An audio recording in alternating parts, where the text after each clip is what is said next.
Welcome to the Explainer. So today we're going to do something a little different. We're actually going to sit in on a book club's candid discussion and really break down what happens when a story's amazing promise just doesn't quite live up to what the readers were hoping for. Wow. Okay, let's just dive right in. That one sentence, I finished it and I'm a little disappointed.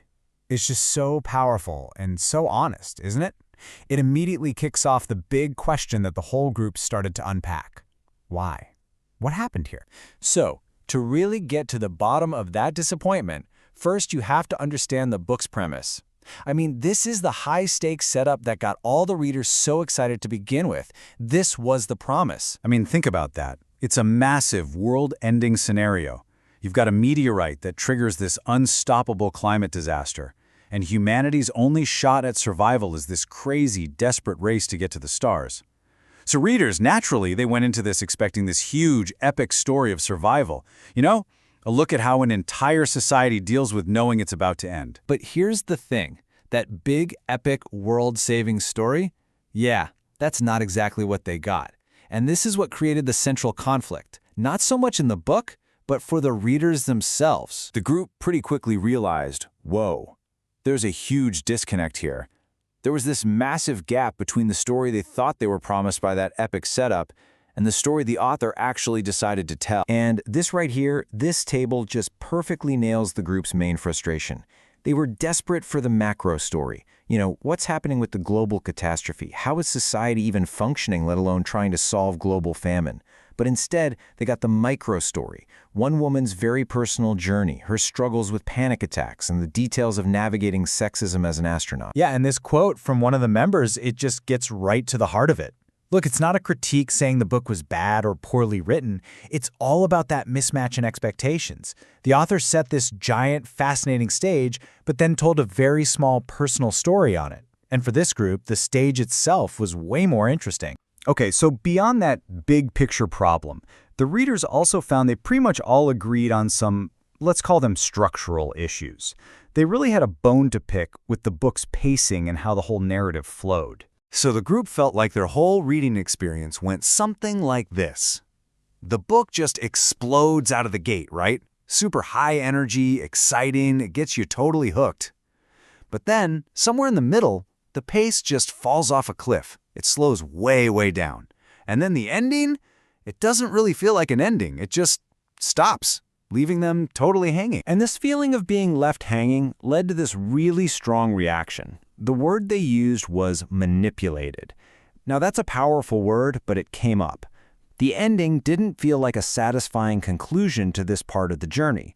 It felt more like a commercial, you know, like it was intentionally built to make them have to buy the next book to get any answers. And of course, this whole conversation about the plot and that cliffhanger ending, it led them down a rabbit hole that I think we've all been down. The great spoiler debate. Are spoilers actually a good thing that can make an experience better, or are they just a flat-out bad thing that ruins everything? And no surprise, the group was totally split. So you've got Team Spoiler over here, and their argument is that knowing the ending is actually a good thing. It helps you manage your expectations and lets you focus on how the author gets there, appreciating all the little details. But then you've got Team No Spoiler, and they're like, no way! For them, it completely removes the magic, the fun of figuring things out, and it totally robs you of that gut punch feeling a great twist gives you. I mean, come on, which team are you on? Every single person who loves stories has had this debate at some point, and there's really no right answer. Do you want to know what's coming so you can just enjoy the ride, or do you want to be totally shocked when you get there? All right, so after all that back and forth, the macro versus the micro, the pacing issues, the whole spoiler thing, what was the final verdict from the book club on Hacia, las estrellas? You know, their final take was actually pretty nuanced.